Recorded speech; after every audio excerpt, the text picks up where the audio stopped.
transmission. Radio Rebellion.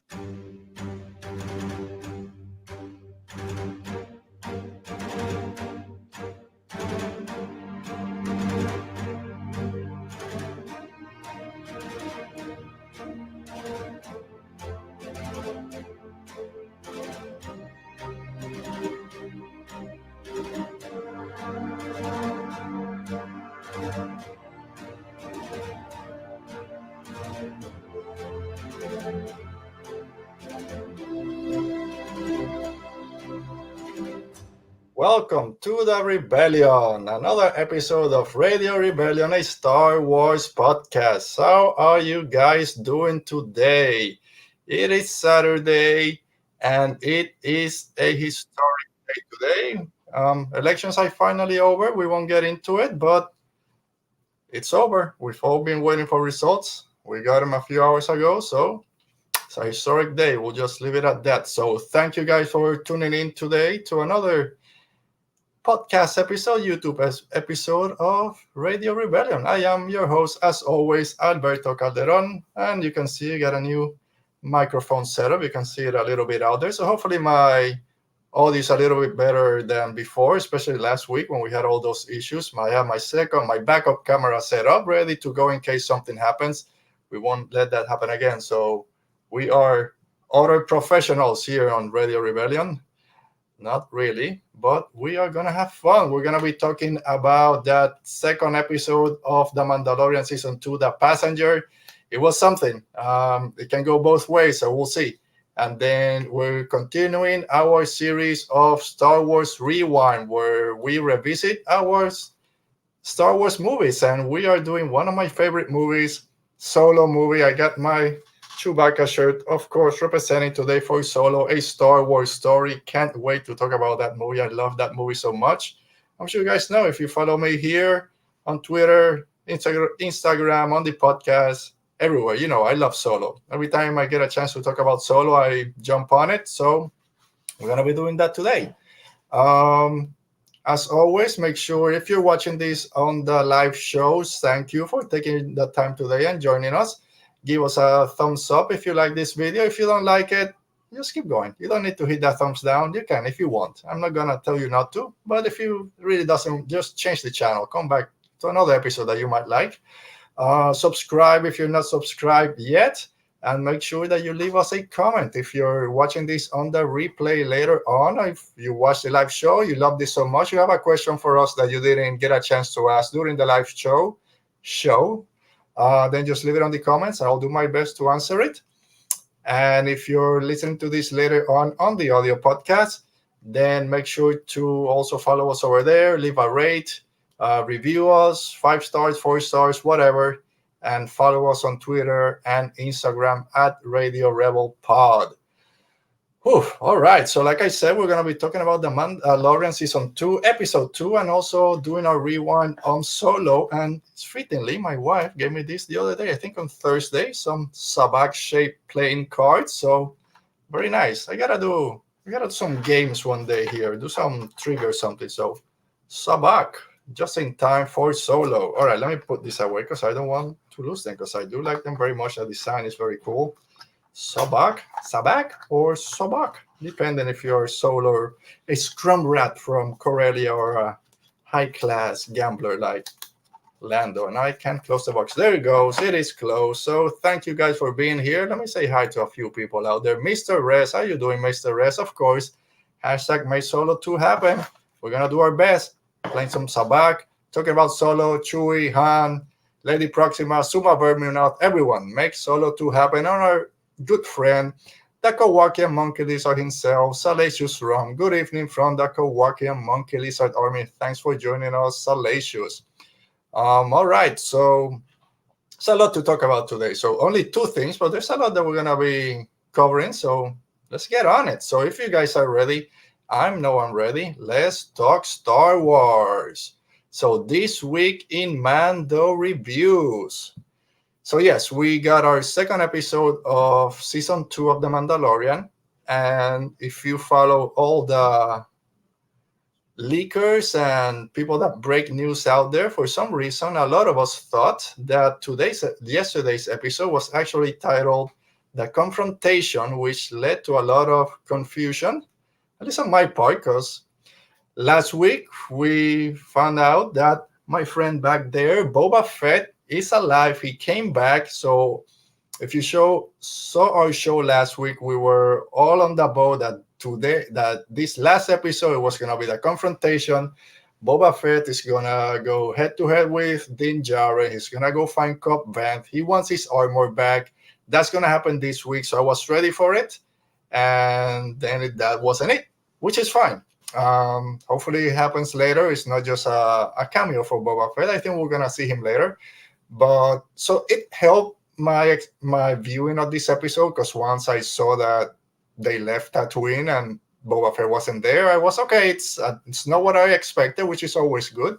So let's go and give this episode a chance and see what it's about. So what do you guys thought about this episode? Let me know in the comments or in the chat, and we'll discuss this great episode, The Passenger. So this is directed by Peyton Reed, which we learned a few months ago that he was going to be directing one of the episodes. Peyton Reed, known for the Ant-Man series for Marvel, Ant-Man and Ant-Man and the Wasp. I think he did also Bring It On. So he's known for his comedic roles or his comedic movies. And you can see a lot of it in this episode. Again, this is weird. So if you don't like weird Star Wars, this wasn't the episode for you. You know me, I'm all about weird Star Wars. I do like my Force. That's my favorite part of Star Wars is the Force, Jedi, the Sith. Then you bring the lightsaber battles and the war and all that. But Star Wars has to be weird. And this episode is weird. So I know a few people on Twitter didn't like a lot of the weirdness in it. But again, I loved it. We did an episode a few months ago on season 1, just talking about weird creatures in Star Wars. And I think I'm gonna have to do one just for weird creatures in the Mandalorian, because just in this season we got and I should say that today's episode, same as always, is gonna be spoiler heavy. So if you haven't watched this episode of Mandalorian, go watch it. It's 44 minutes, more or less 40 minutes. Come back later, watch this on the replay. I don't want to spoil anything for you guys. So again, spoiler heavy review today. So yeah, very weird. I love my weirdness in Star Wars, and this was right there. So directed by Peyton Reed, written by Jon Favreau. I think he wrote all the episodes this season. And apart from being a weird episode, it gave me a Star Wars Rebels feel, not Clone Wars. A lot of people, including myself, when something feels more like the animated series, we usually go to Clone Wars. To me, this felt more like a Rebels episode where there's a main mission, but someone from the crew tells whoever's leading the mission, hey, we got to do this. We got to help this person, because it's not just about the whole galaxy or our own mission. It's every individual person and situation is important. So that's how I saw this episode. They had the Mando, Din Djarin has his main mission of he has to find other Mandalorians to help him get to take Baby Yoda to meet the Jedi, but something got in his way, and he could have said, no, that's fine, I'll do things my way, I'll try to find them on my own. But no, he got a little sidetracked, so it felt a lot like a Rebels episode. And also, for all you parents out there like me, this was a parent-heavy episode. There's a lot of things for new parents with dealing with young child, with babies. A lot of things resonated. It took me back 10 years ago, 7 years ago with my own kids. A lot of things that happened between Mandalorian and Baby Yoda, but we'll get through them. So yes, Salacious is saying that, yes, this episode was a surprise. It was more like a side quest in a video game, which was cool with me. Exactly. And I saw a few tweets yesterday about people saying that each episode, it's basically like a video game episode, like a video game. You have your main mission, but you have side quests going on, and then eventually those side quests have something to do with the side missions. We'll get at the end of why this isn't a filler episode or just a standalone episode, like some people like to call it. It still moves the story forward, because it's the story of Din Djarin and the child. That's the story of the show. And this moves it forward. I just said this is a parental heavy episode. There's a lot of interaction and connection between them, and that's the main story. Yes, he has to find the Mandalorians to help him get Baby Yoda to the Jedi, which we expect that is what this season is about. But we can't forget that this show is about the main characters, which are Din Djarin and Baby Yoda. So let's go ahead and start. I love the intro. We're still on Tatooine, which is why I thought we were gonna get Boba Fett on this episode. So we're still on Tatooine, and I love the intro, sand planet, and a speeder just going barreling down the sand dunes. Reminded me a lot of The Rise of Skywalker, where Rey is waiting for Kylo Ren to come on his ship, on his TIE fighter, on the sand. So it gave me that feeling. The Mando is just hauling ass, trying to get Baby Yoda to the Razor Crest so he can get out of there and try to find more Mandalorians. And there's a trap. We see some people working in the dunes, in all those rocks. And I asked my boy, I think this is a trap. Yeah, it looks like a trap. Rope goes on, Mando goes flying. And he did a good save. He did a great save with that jetpack, turn it on right before he hit the ground, saved himself. Unfortunately, Baby Yoda started spinning and sputtering all around on the ground. He starts getting blasted by these thugs. And then we have a creature or an alien that is the same species, or at least the same armor from a creature that we saw in The Force Awakens at the beginning when Rey's on Jakku cleaning the Imperial parts that she got out of the walker. This droid that scares her and tells her something. It's the same design, the same armor, the same mask. We also learned that the actor playing this character, I'm so sorry I didn't write down her name, is the same actress that did the body performance for Quill on season 1. So yes, Tito. So yeah. Oh no, and we have Michael here. Michael from the 2met2 network saying no sound, just here watching. Love you. Okay, hopefully it's just that you're not watching it. I mean, you're not listening to it, just watching, which is fine. If hopefully everyone else is listening to this. So yeah, we got a great creature design. That's what this episode or this season or this show is really brought to light. We always love all the creatures that we get in the movies, and we're getting a lot of great creature designs in this season. So after he deals with the other thugs and this creature from this alien that we also saw in The Force Awakens, again, the species, not this, we're not saying the same character, puts a knife to Baby Yoda's throat. Gonna kill him. Mando says, you put a little scratch on him. There's no place you're gonna hide from me. We all know that's true. But anyways, he said, take anything, just leave the baby. He wants a jetpack. And then the cutest thing ever is Baby Yoda just scurrying, running real fast with his little tiny feet, trying to get to Papa Mando. Love it. It happens like twice more in the episode because we're used to Baby Yoda just slowly walking here. So he scurried to Mando. He gives the alien his jetpack, and as soon as that he starts messing with his arm brace, goes flying, crashes back down, and then the jetpack just falls down. So a great introduction to the show, a great cold intro again, and I love the continuation, how the emphasis they put on continuing from one episode to the other. The previous episode we saw he was eaten by the Krayt dragon, so he's all drenched in that goo. And in this episode, at the beginning, we can see all that gunkiness still on his armor. So it's dried on his armor. It's all gunky from all those guts. We can still see that. So we know this just happened. It's the same day, the following day. So it's great to see that continuation from the production team. So from there we have Mandalorian going. He has to get to Mos Espa to get to the Razor Crest, get to our friend Pelimoto. She's back, but then he's walking, carrying all his stuff, carrying Baby Yoda, and I'm thinking, but you have 2 jetpacks. I know one might not be enough because that's a lot of weight, but you have your jetpack, Boba Fett's jetpack or Cobb Vanth. We know it works because he just used it. He just strap both of them and just start going, make it a little bit easier. I know he can't. It's just gonna go flying everywhere. But It's gonna be fun. Gonna see him try something weird and it doesn't work. So yeah, we got Pelimoto again. So haters, people that don't like Pelimoto from season one, sorry. We've got her twice already on this season. I don't think we'll see her again, just if we go back to Tatooine, obviously. But she's back. She tells him, hey, I know you want more to find more Mandalorians. I have a bid on something that might help you. She's playing, and this is when it gets weird. I told you it's gonna be a weird episode. It's Pelimoto playing Sabak with Dr. Mandible. It's an ant. We get Peyton Reed. He did Ant-Man. He's going to throw another giant ant in there.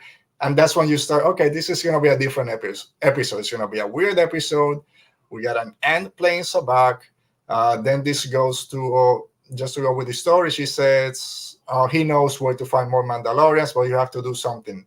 There's a contact that's going to help you find the Mandalorians. Who's that contact? Lady Frog, or the Frog Lady.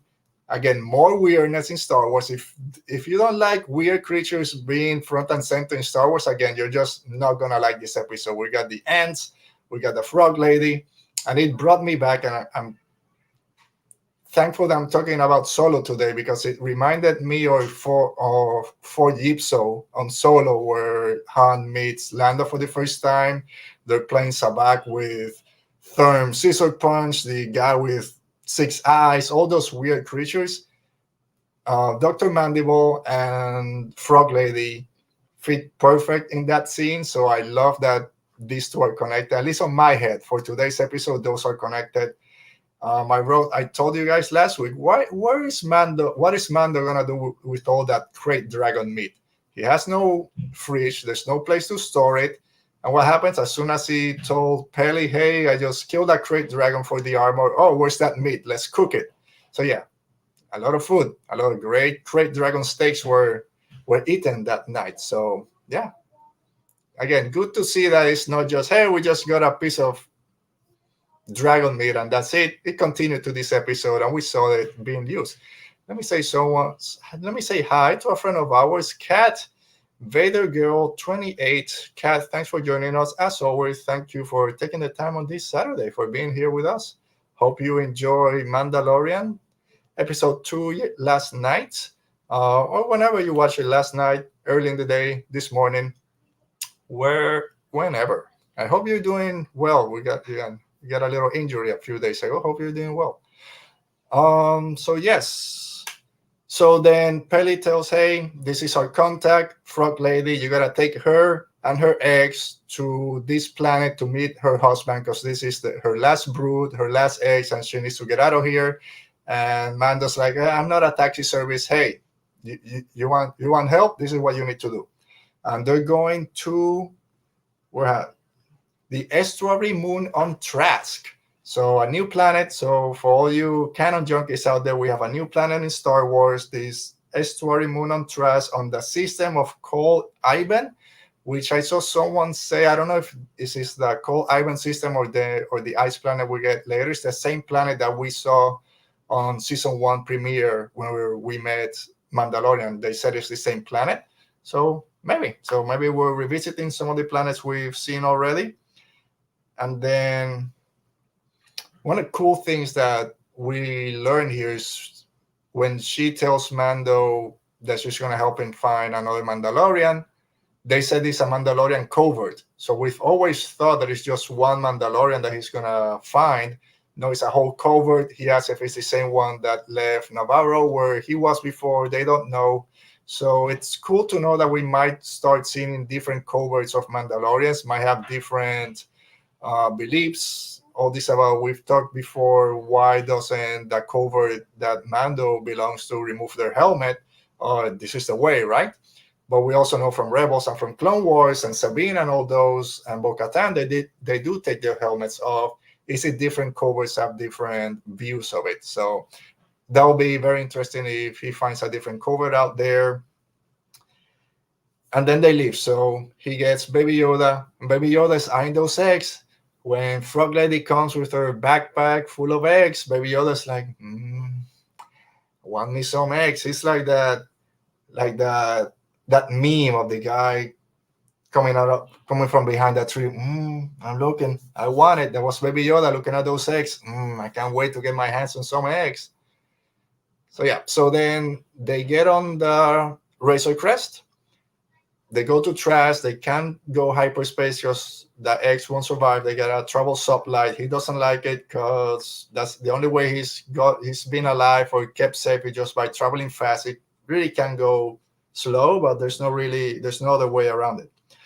Cool thing that we learned today, we always think that Mando is just this brute out there just laying the smackdown on everyone. People don't. What's one thing when we talk about people being smart and all that? All the languages that they speak. Oh, they're so cultured. You speak all these different languages. Mandalorian speaks basic. We learned that he speaks Huttese. Not too well, but still, he speaks Huttese. He speaks Jawa. He spoke Tuscan last week. He knows Tuscan sign language. So that's 5. Our friend Din Djarin, he knows 5 languages. Who out there in the Star Wars universe knows 5 languages? Probably speaks droid also. Or yeah. So Mando, he knows his stuff. That he's been around the block a few times, so of course he knows. And then we're going to more parental stuff. Mando sleeps with Baby Yoda in the same room. I know that feeling, sleeping with the baby in the crib, making sure everything's fine.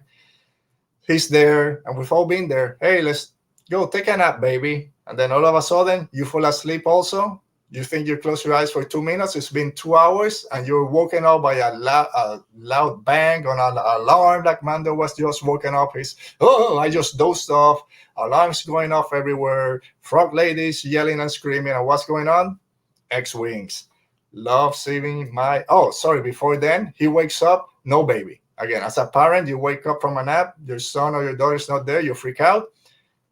He's just hiding under those blankets, eating eggs. And no, put that down. That's no food. You know how many times I told my kids, no, don't eat that. That's not food. But Baby Yoda is hiding under those blankets, eating eggs like they're just cookies. So he's hiding, eating the cookies in the closet where Dad can see you. Again, very, very family, very parental. So for all you parents out there, I'm sure all of you picked up on that. But then he goes upstairs on the Razor Crest. We get the X-Wings. We got X-Wings season 1 in episode 6, and then we saw the X-Wings in the trailer. There was a lot of talk in Twitter, and even here we talked about, are the X-Wing working with or against the Razor Crest? And we said against, and some people say maybe it's against first, then they're helping the Razor Crest. We'll see. But in this episode, they're talking to Mando. Hey, you're in New Republic territory. We're trying to find imperial stragglers. Basically, give us your ping. Give us a little ping to make sure that you're registered or something to that effect. And then Mando's like, oh yeah, I can't find it. It's like being on a traffic stop, trying to whistle your way out of a ticket. That's what Mando was trying to do. And then when he finally turns on the signal, they go, let's change the channel, change to channel 2 or something like that. They're not buying this. They saw something on that registration number. That's not this Razor Crest. It's hot. And then, great thing, I love my X-Wing. Seeing those X-Wing, those S-foils going to attack position. Oh man, it's one of my favorite shots in the episode was that. Just seeing the X-Wings open the S-foils, and then Mando's like, screw this, high-speed chase. Ducks it out of their high speed. We got a runner. They go straight after him, just waiting to do the pit maneuver and start crashing into everything. Frog ladies holding on for dear life. Just trying not to die. Mando's trying to hold on, and Baby Yoda's trying to just eating more eggs. I don't care. I'm using the Force to levitate here as I'm chomping on eggs while you're trying not to get us killed. And then they crash on this ice planet that we've seen on the trailer. Is it Ilum? Starkiller Base? The ice planet for the season finale of Clone Wars on season 7? Is it Hoth? Crate? No. So again, there were so many people speculating. Even I don't think I said which planet, but everybody speculated on which planet was gonna be. It's Ilum. It's gonna be Ilum and Starkiller Base, because they said that we were going to learn the beginnings of the First Order. Ilum showed up in Jedi Fallen Order, the video game, so it's gonna be Ilum. Now it's another planet, might be the planet from season 1, which again, cool. Give us unexpected things that what we like to see. Just like this episode, everything was unexpected. Again, Baby Yoda eating more eggs under the blanket. Uh, and then when he says it's too cold, we gotta just it's gonna get colder at night, so let's just hunker down. We'll figure it in the morning. Another very parental episode. We get Baby Yoda, cute as ever, cuddling next to Mando, just trying to get warm, trying to get to his dad, just sleep right there. Love it. So, but Frog Lady's like, I can stay here. I see a little droid out there, and then we have Zero. I think it was in a Q0 from season one, again from that same prisoner episode on season one. First thing I thought to myself, because this droid does have a frog face, has those big eyes on the side. I thought she's gonna now start thinking about her husband, but that wasn't it. But before we keep going, let's say hi to our friend Dale. How you doing, Dale? Thanks for joining us and joining our Mandalorian talk. In a few minutes, we're gonna talk about Solo. So yeah, thanks Dale for being here. So she wakes up the droid that way. Mando wakes up, tells her that droid's a killer, and she's just using it to communicate. Because Mando, he speaks 5 languages, but he doesn't speak Frog, which is fine. We don't speak Frog either.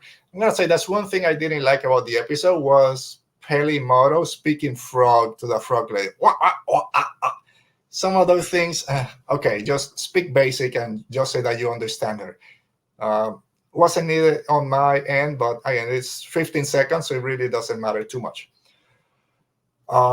So anyway, she wants to get out of there, try to find her husband. They can't wait. They have till the equinox or something, I think, to get the egg to this planet. And Amanda's like, sorry, that's not part of the deal. We're not going to make it. And then how are you going to get Din Djarin to do something? Throw the Mandalorian creed at him.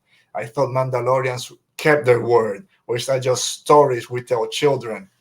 I'm sure you can see Mando under his helmet just going, not again. Don't throw the Mandalorian creed at me. You're right. Let's go. Give me my... Let me go fix that Razor Crest minus 30 degrees. That's fine. I know that we just mentioned at the beginning, man, I got to find something to do with this cable. Anyway, we mentioned at the beginning the detail on the armor that was still all gunky from the Great Dragon's guts. And here we start seeing that more time they spend on this ice planet, his armor starts getting colder, starts freezing over. Again, attention to detail that a lot of people wouldn't worry about, wouldn't care. This production team does. So it's great to see that because it means that they care. And if you care, we care. So he starts fixing the Razor Crest. And then another parental move. Here comes Baby Yoda. He's like, trying to talk, trying to say something. He's like, oh, come on, let's be helpful and give me a hand over here. And Baby Yoda's like, no, I'm leaving. Every kid does that. You call them to help, they just walk away. He's like, no, I told you to come here. Come here. He has to go follow him. And then we see Baby Yoda basically staring at the distance. At this point, I thought the Frog Lady was a goner. I thought that she froze to death out there and they were just looking at her body.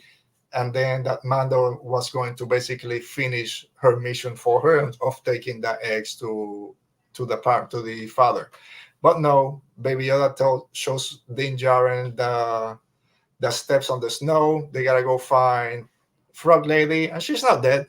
She's chilling in this warm spring, just chilling her lizard body, getting warmed up, getting the eggs all warmed up while everyone else is freezing. But all right, it has to be done. And then Baby Yoda gets those eggs. He says, no, leave those. Again, come on, parents, you know this. Again, you tell your kids, no, those are not, don't touch that. And come on, this is galaxy far, far away, a long time ago in a galaxy far, far away. But that baby carrying whatever it is doesn't have a child lock. How does the baby open that like 7 times in this episode? They close it, has a little latch, doesn't have a combination code, a little lock, a child lock you have to twist 27 times. Come on, Frog Lady. Those are your babies. Give it a little more security.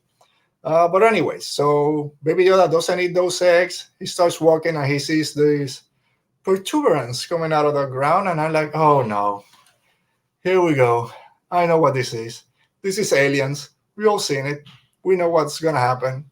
He goes. There's thousands of them. Starts touching one. It opens up.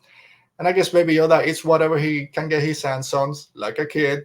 Grabs this weird spider, chomps it up, and then we can start to hear, and then everything starts opening up, and it's so here we go, horror movie time. I'm fine. I'm not afraid of spiders, but I know a lot of people are out there. One of my brothers, I thought about him as soon as this happened. Millions of spiders just came out, and then it's run for it. It's everyone for himself. Let's go back to the ship. I don't know why Mando said let's go back to the ship. The ship is broken. There are millions of spiders behind you. Again, it's like a horror movie when people just run into the house. Let's just go to the second floor. Nothing's gonna happen there. We just have no place to go. So very horror movie vibe. Very again, we talked about scary things in Star Wars last week.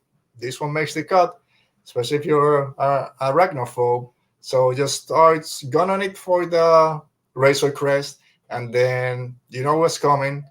Giant spider, mom or dad just falls from from the ceiling, and it's not gonna end up well. And these are not. And if you guys from the chat know or in the comments later, let me know. These are not the same spider creatures from Rebels. I wrote their name down. The Kerna from Rebels. They look very similar, but I don't think they are. Their mouths are different. I think this is just a concept design from either Empire Strikes Back or Return of the Jedi from a query from years ago. But again, spiders, they're scary. They're here. They did their job in scaring everyone. And as always, when everything else fails, Mando goes to that old trusty flamethrower, just burn everything. So he burns as many spiders as he can, throw some bombs, some detonators, things that he killed the parent, makes it to a Razor Crest. I don't know why. Then Frog Lady, I know she's a solitary woman traveling the galaxy with a Mandalorian, protecting her brood. She needs to protect herself. So she's packing his. She starts shooting at spiders, kills a few, gives Mando enough time to burn a few more, close the blast doors in the cockpit, and then, okay, I don't know if this is gonna work, but let's try it. They try to leave, and this is when the music starts to swell up. The ten, ten, ten, ten, the Mandalorian music is coming. The engines are blasting. Yeah, they're gonna make it out. Boom! It crashes down. No, you're not leaving. Then that those teeth plunk into the front shield, and they reminded me of the Rathars from Force Awakens. The same razor, circular type of jaws. And then how's he gonna get out of here? We start seeing the blasters coming. My wife called it. She said, "Oh, the X-wings are back." Mando makes it outside, and then you have Trapper Wolf and Carson not missing a shot, shooting down all the spiders. And then Carson goes, "Oh, so we ran your ping, and Razor Crest came back as attacking this New Republic prisoner ship. You let one of them escape, but you captured three, plus you protected one of our own, so you're fine. You're supposed to be in jail, but these are trying times, so we'll let you go." "Oh, okay, thank you. Can you help me fix my hole so I can get out of here?" "No, just make sure that you fix your lettering, or I forget. Come on, I can't remember everything in Star Wars. Just fix your transponder, and next time we won't shoot you down." X-Wing leave. Again, I love the X-Wing sound. The X-Wing engines turning on just as they leave the cave is great. And then seeing the Razor Crest leave is also pretty awesome. So that was basically the episode. Let me see what else. Oh, and then after Mandalorian finishes, he say, "Let me fix the hole. I mean the cabin. If we can all just get here, we'll hobble to Trask." He does that, and then again, just to finish the perfect button, is it bow at the end of this parent episode, this Mandalorian dropping the dad jokes. He says, "I'm gonna go to sleep. Wake me up if that door falls off its rails." I'm kidding. We're all dead anyways if it happens. Again, trying to do a joke. Mando gets those dad jokes. And then, of course, Baby Yoda eats another egg when Frog Lady's trying to hold them. He ate like 6 or 7 eggs. So I don't know how many she has left on that carrying case. She had maybe 10 or 12. She got half of that. So I'm sorry. sorry, Frog Lady, that not all of your brood will make it, but it's half. Baby Yoda's he's hungry. Maybe he's carrying them inside, and he just ate them. All right, so that was the episode. Again, this is not a filler. It's not a throwaway episode.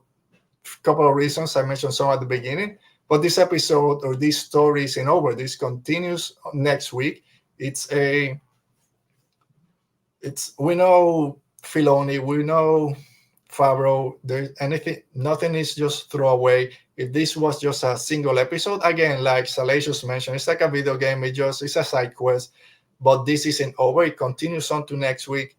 If we then go with the trailer, we know that in the trailer we saw a frog creature, basically a salamander, carrying that egg sac or that egg carrying case. So we believe that this is going to be next episode.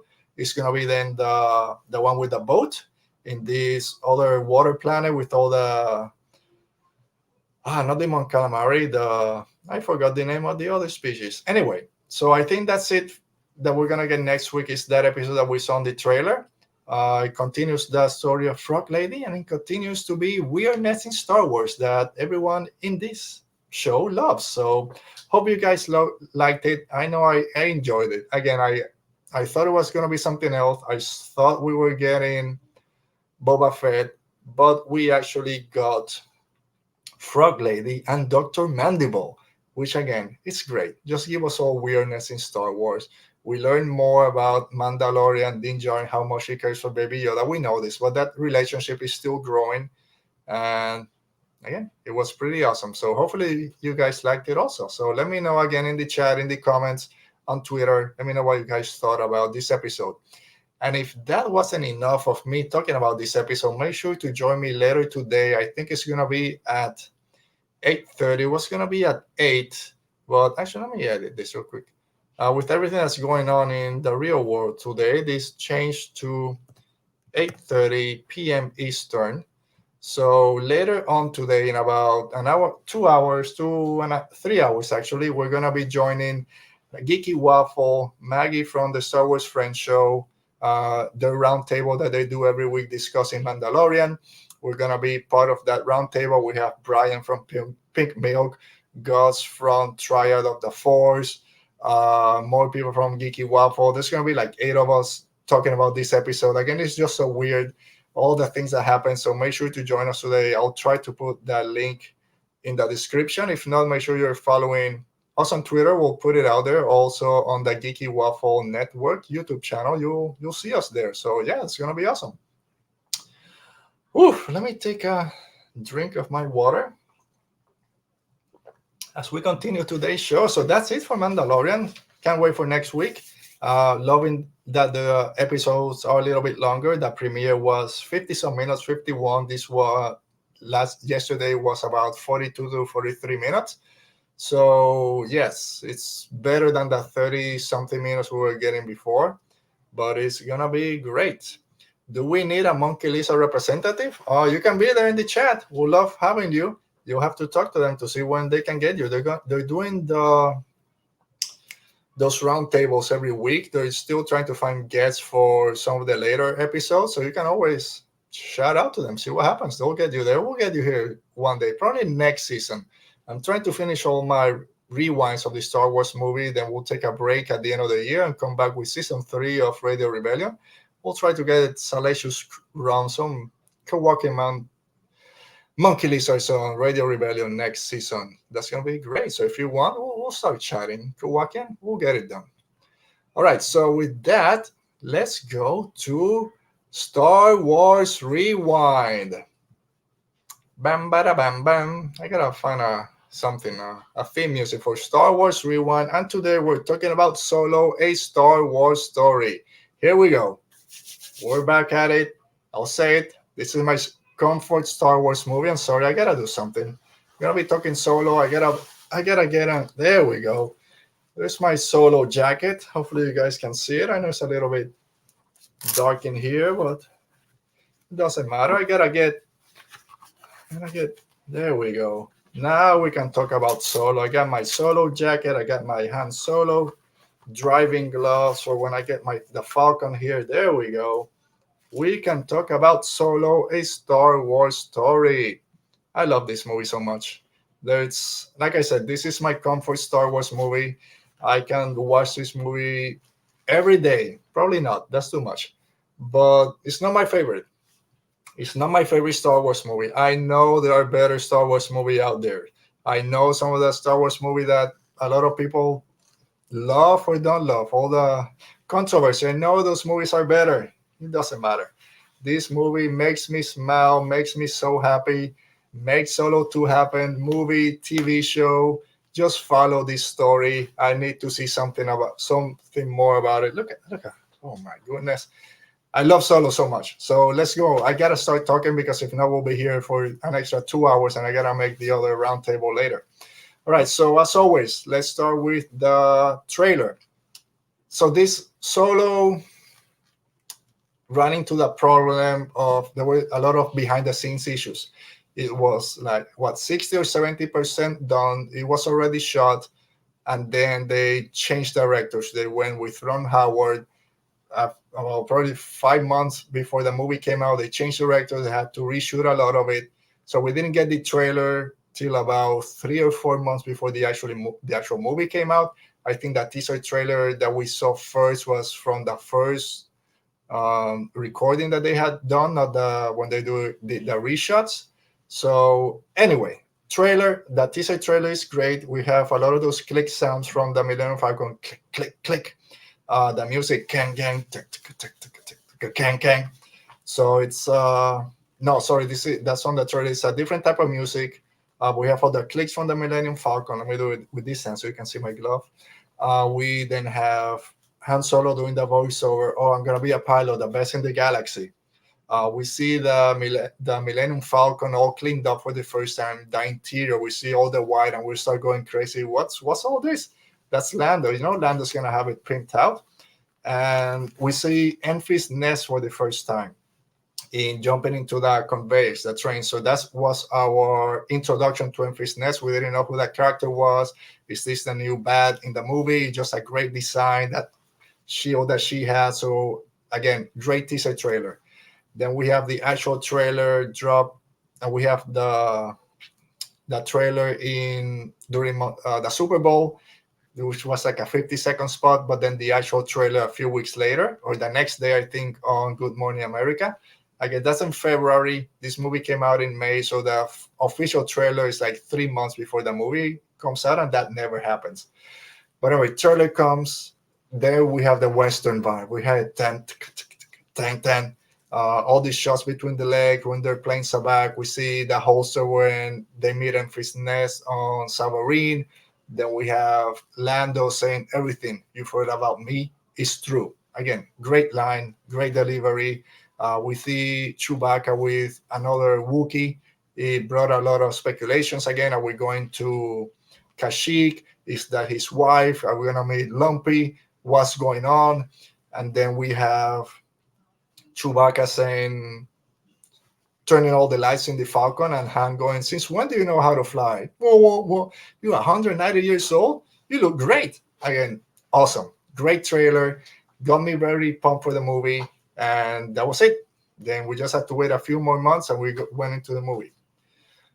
So thoughts and expectation going in. And this is when it was weird, because this movie is the one that a lot of people didn't need. And that's usually the complaint against it, is there was no need for this movie. We didn't need to see the origins of Han Solo.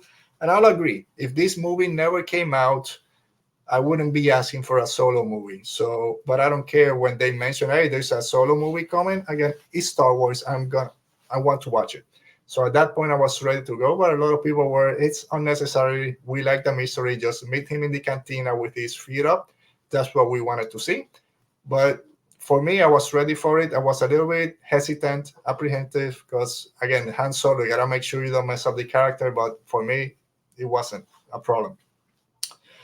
So thoughts after seeing the movie. I came out of the movie. Again, I loved it. Left with a smile on my face, was ready to see it again. I saw it a bunch of times in the theaters, about 3 or 4 times. Actually, I saw it twice because I went by myself. Then I think I took my daughter to see it. And then lucky for us, that same year, we went on a Disney cruise. And if you've been there, apart from being awesome, they have their own movie theaters. They show Disney movies. And this was the movie that was showing. So every time, oh, what time is it? Oh, it started playing an hour ago. It doesn't matter. You're not paying for it. So I went in like 3 or 4 times where whatever scene they were at, I was watching for 30 minutes, leave, come back later on the next showing. So I saw this movie a bunch of times in the theater, and I loved it. Loved it then, loved it now. The more I see it, the more I like it, the more I want more from these characters. And it's starting to build up. Last week, we saw a report come out that Ron Howard, the director, was talking with some reporter, and he mentions that the love for the movie is gaining so much track that it's looking like something might happen. So here we go to hoping. All right, so what we didn't like? Because there's always something. There's nothing is perfect. There's always something we didn't like. So I'll agree the first 10 minutes are a little bit slow. If I miss something, I'm fine missing the intro, the beginning of the movie. All this stuff in Corellia, it's nice. It's not my favorite. But once they hit Mimban, he goes flying. We'll talk about it in a minute. That's when the movie starts for me, and I love everything about it from that point on. But the beginning is a little bit slower. Lady Proxima, great design. Love the design of Lady Proxima. We talked about it again on a weird creatures in Star Wars. Again, this episode again is all going to be about weird creatures. So Lady Proxima, great design. Why is she speaking basic? Why is it shrill? Like, Han, what are you doing? That's just a clicky sound. Wasn't needed. She has Moloch, one of her henchmen, speaking an alien language, very intimidating, but then Lady Proxima isn't. That's probably the worst part about this movie for me. Who's your people? I have no people. Solo. I'm fine with it. I can deal with it. My thing about it is really they speak Spanish in Corellia, because if it's basic and it's English, then if he says, I got no one, alone. I'm alone. Okay, your name is Han Alone. Why does he have to go with Solo? They speak Spanish in Corellia? I didn't know about that. Again, we didn't, because this was something that came up before the movie came out. A report came out. I think Bob Iger, someone said, we're going to learn how he got his name. And people, please don't tell us how he got Solo. Make it just his gangster name or whatever, his reputation that we're going to learn. No, it was his actual Solo, which wasn't the best, but whatever, it happens. And I skipped something. And before we keep going, because we got one more thing. Let's finish this thought real quick. And the last thing that we didn't like, it's all the controversy surrounding Val, played by Thandie Newton. So she dies. I wrote it down. It's 37 minutes into the movie. She's killed. Great actress. She was in all the promotional material. She did all the promo tours. We're thinking she's going to be a big addition to the movie, a central character. And she's gone 37 minutes in. She's probably started around minute 20, so she might be there 70 minutes in terms of plot. So yeah, that's a bummer. Wish we saw more of Val, but unfortunately, the story didn't go that way. So we'll leave it there. All right, so before we move into what we liked about this movie, or what we love, I should say, let's talk about the posters. So we didn't talk about the posters for Solo Star Wars movie. Story, I should say. And there were a bunch of posters. So this is from all the promotional posters. This was my favorite one. We have the whole cast there, the Millennium Falcon in the back. And again, it's just the color design, the Western palette, the orange and yellow that makes it look so great. And also, but my favorite posters in general were the character posters. So we got one for all the main characters. That Solo poster is great. Again, the same motif with the orange and yellow. We got Han, we got Lando's, Kira, we had Chewie. I didn't put it here, but a lot of great character posters were the highlight of the posters for me for this movie. All right, so what did we like about Solo? And I'm going to see how much time I have, because oh my, there's so much about Solo that I love that I'm going to see if I can put all of this into the next 15 minutes. All right, so like I mentioned, it's my comfort Star Wars movie. It's not my favorite movie, but if I'm bored, let me watch Star Wars. It's most likely 8 out of 10 times it's gonna be Solo. I can watch this movie day in and day out. It makes me smile, just like Kira says. Oh, when I think about being with you on one of your adventures, it always makes me smile. That's me. As soon as they say, "Oh, we'll have you flying in no time," and he blows blowing and flying in Minban, smile comes to my face. It never leaves. I truly enjoy this movie. Alden Ehrenreich's performance. Say what you want. I love his performance on this movie as Solo. I know Harrison Ford is Solo. He's Han Solo forever. But when someone mentions Han Solo, the thought that comes to my mind is this one: is Alden Ehrenreich in Solo, a Star Wars story. I'm not saying he's my Solo, but maybe I am. This is what comes to mind. So I love his performance in it. John Powell's score is severely underrated. It doesn't get talked enough, and it's great that it's getting an extended edition. It's coming out on a few weeks, middle to late November. It's getting an extended release. So I'm gonna see if I can pick that up. Very nice score. The Enfys Nest score, dun, dun, dun, dun, dun, dun, dun, dun, dun, it's one of the best. There's something with Star Wars and chanting that just makes the scores better. The insults. There's so many great insults in this movie. Beckett telling Han, "You're the mouthy scooch." Sparky. We have Han saying "moof milker," which is my favorite insult in all of Star Wars. L3 saying "lumpy brute," and Lando saying that Han and Chewie. Where did you meet Harry and the boy? Harry and the boy. So yeah, some great insults in this movie. Very fun. We have a lot of callbacks I mentioned to stuff in Star Wars that we love. Again, we love all this when it comes out in Mandalorian, and we say, "Oh, Favreau and Filoni, they're so smart. They're the only ones that can do this." No, we don't give enough of an accolade to the writers. BCX 100s, which is the Ghost. We have mentions of Scarif, Felucia, Bosk, Aura Singh, Black Spire Outpost, Doc Ondar from Galaxy's Edge. Again, a lot of callbacks, a lot of names that if you're into Star Wars and all the canon, they're gonna pop up for you. So again, great to hear that in this movie. Like I mentioned before, the design of Lady Proxima is awesome. Again, weird. This movie is weird. We have Lady Proxima, we have the Suma Verminoth. We're gonna be talking in a little bit in the Maelstrom as they're leaving, doing the Kessel Run. I love Imperials with mundane jobs. So we meet the Imperial in the checkpoint where they want to give her the hyperfuel just to get through the checkpoint. And then we have the Imperial that does the Imperial sign up. So again, these are mundane jobs. When we think of Imperials, we think about Tarkin, Thrawn, all the muffs and all the bad things that they do. We forget about people that are just doing their day job. If you read the Solo novel, the woman working at the spaceport, she wears the red lipstick, which is not regulation. She takes bribes, she takes gifts from people.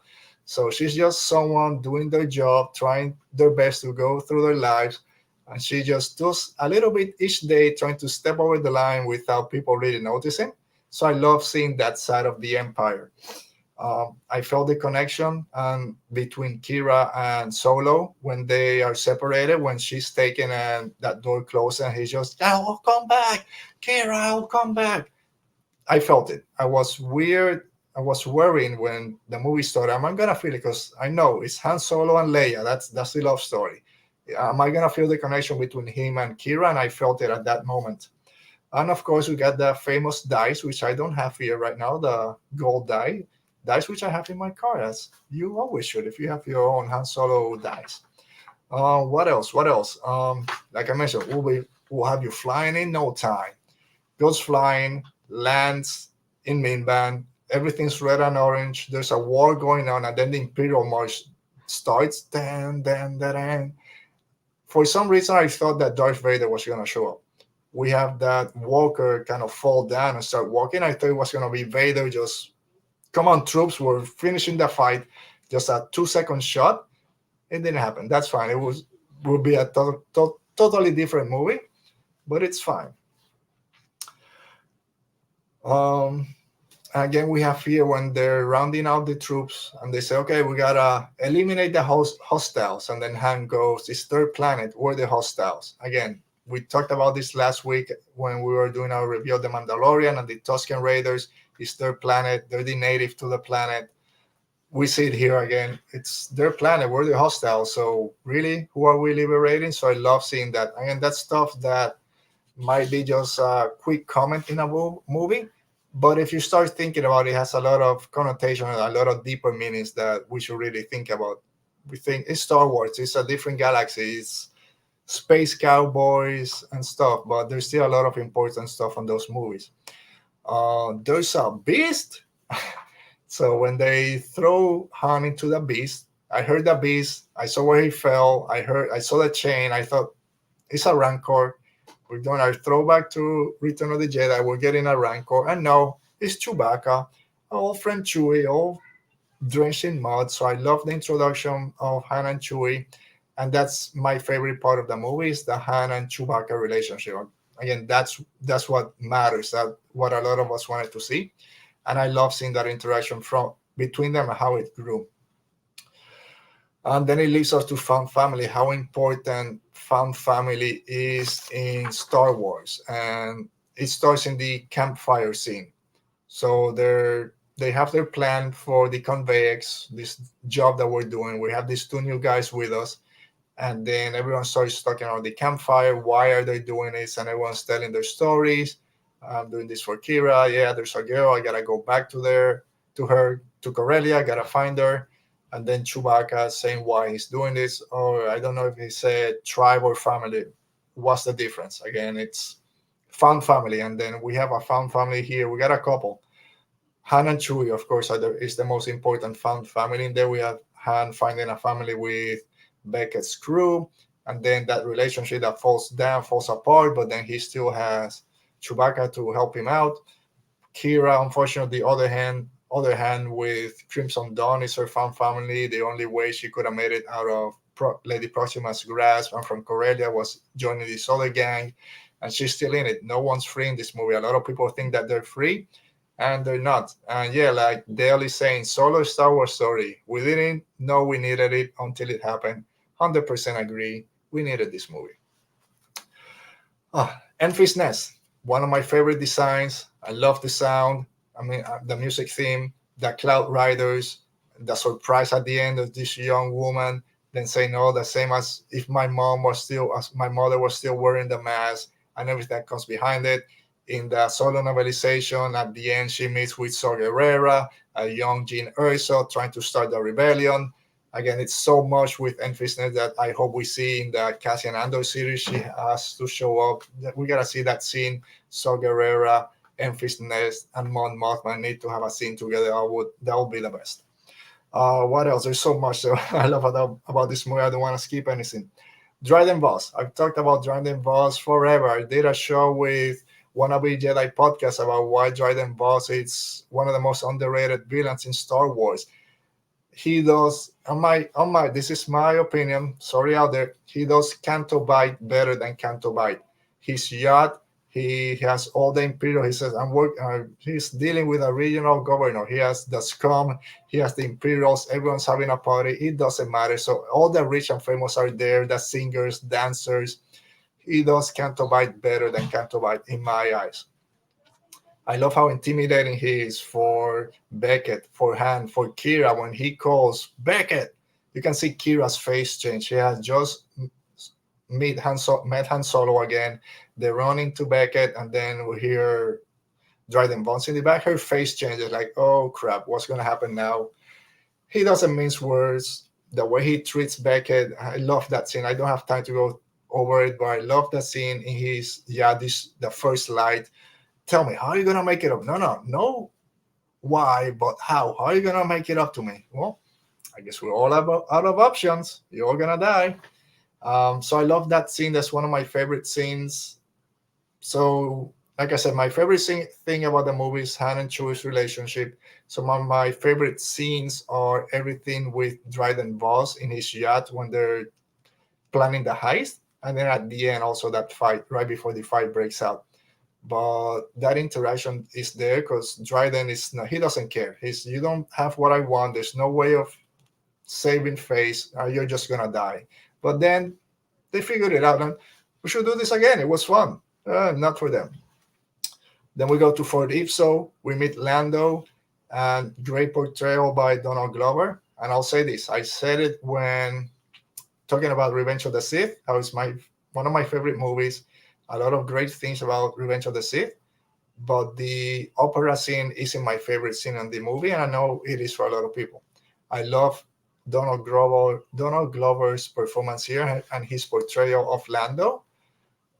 But when talking about a continuation for Solo and make Solo 2 and what that means, a standalone with Lando is not my favorite. I love what he did with the character. I come to this movie to watch Han and Chewie. So nothing against it. I know a lot of people, this is their favorite thing about the movie is Lando. I prefer Han and Chewie. But again, nothing against Donald Glover. He did a great job. It's still a great performance and a great addition to the series, to the Star Wars universe. But I still prefer Han and Chewie over Lando in this movie.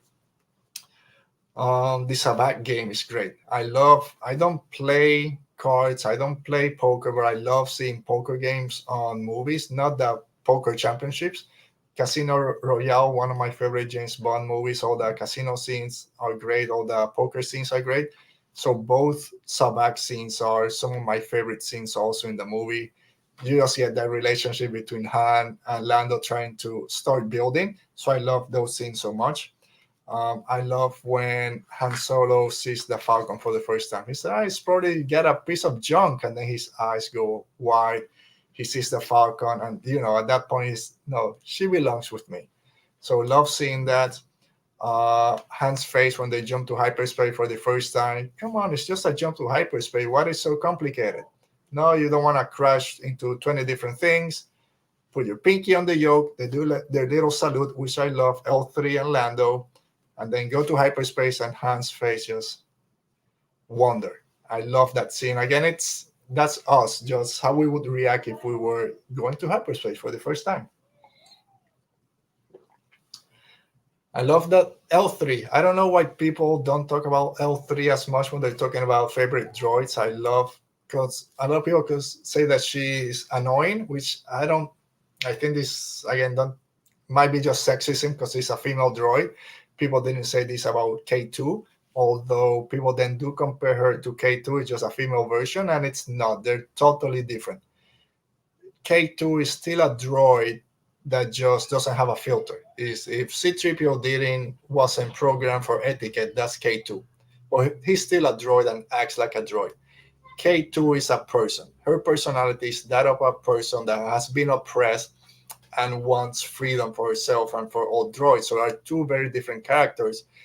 So it hurts a little to say people, she's just annoying, when it's actually just a female droid being herself, which is basically being a human wanting more rights. So I love also when Lando asks her, are you ready? Anything else that you want? He's going in the back. Do you want anything? Equal rights? Just a delivery. Again, that's who L3 is. I just love that the delivery that Phoebe Waller-Bridge does in that scene. Then we know everything happens on Kessel. The Kessel job goes wrong. I love L3 yelling, "Rebellion!" Of course, this is Radio Rebellion. Every time someone yells Rebellion, we're going to give them a shout out. Then they get into the Falcon. And before we do that, this is when you start getting emotional. So L3 gets blown up, unfortunately.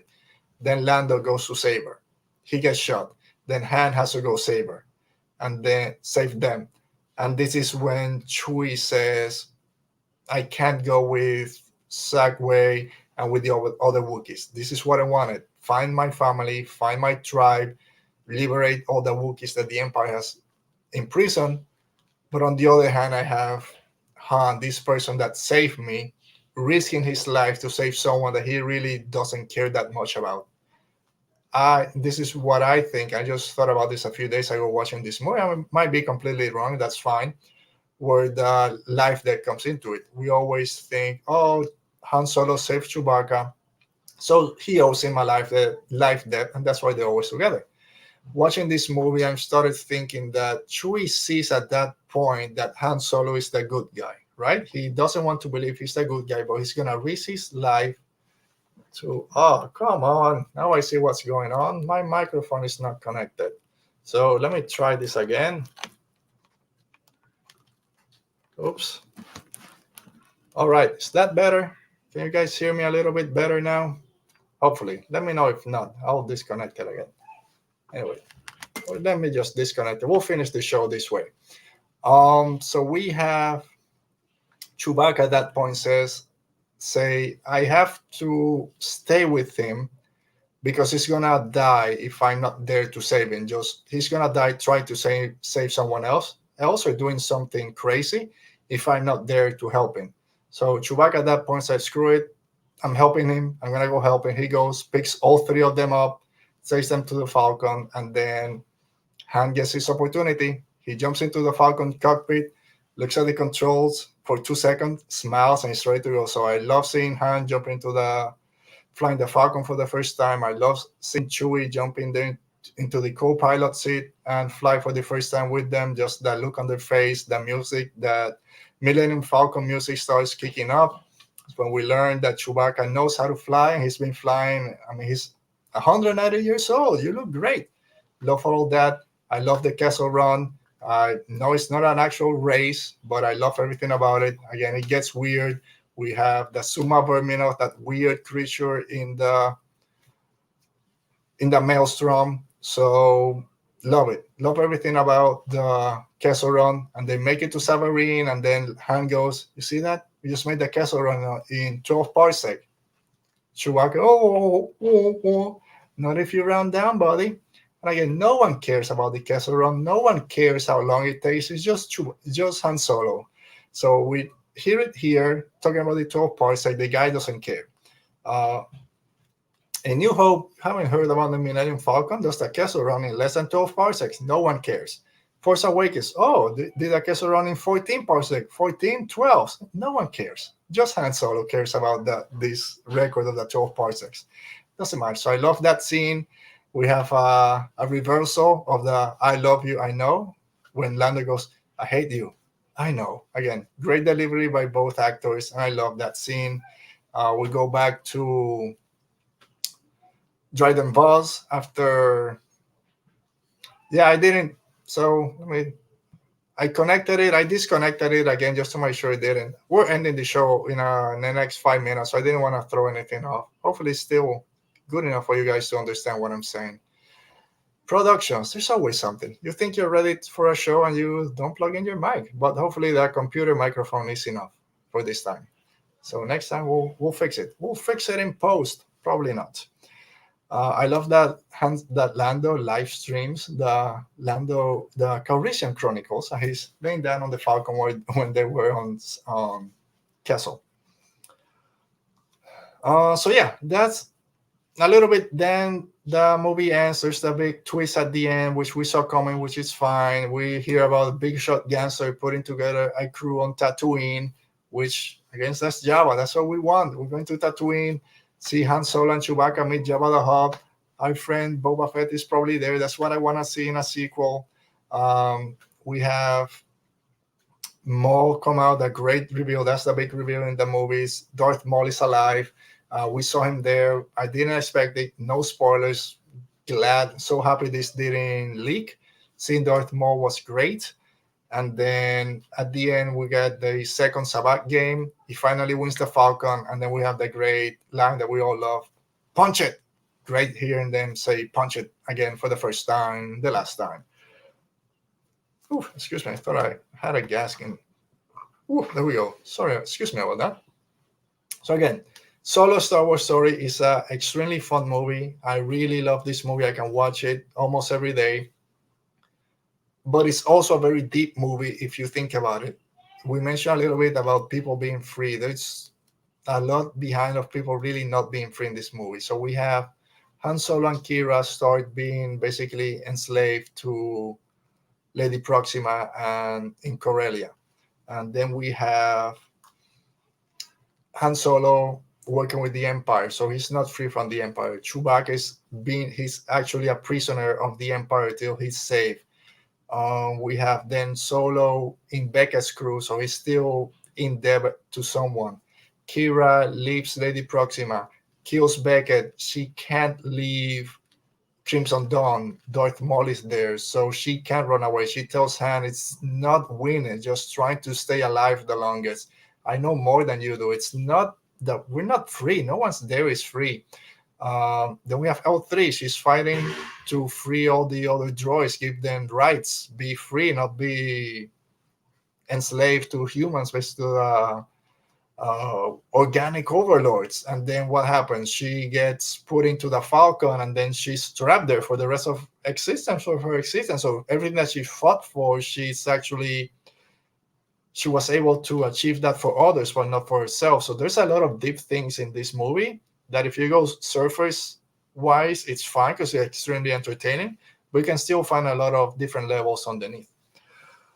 Oh, so that's it. That's our look back at Solo, a Star Wars story. Hopefully you guys liked it. Hopefully the audio wasn't an issue. I didn't hear anyone saying that it was a problem, so I don't think it was. But thank you guys for being here. I don't have any Ask the Rebellion question this week. Like I mentioned, it's weird days or more important things are happening in the world right now, so it's fine. So it's great.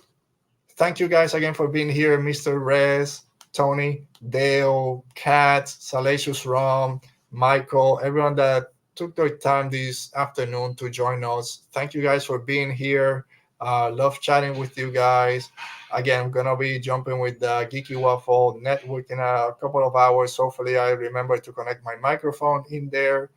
And that's it for this week. I'll see you guys next week when we'll be doing our rewind of Rogue One and also our review and look back at episode 3 of The Mandalorian Season 2. So with that said, stay safe, be safe, and may the Force be with you.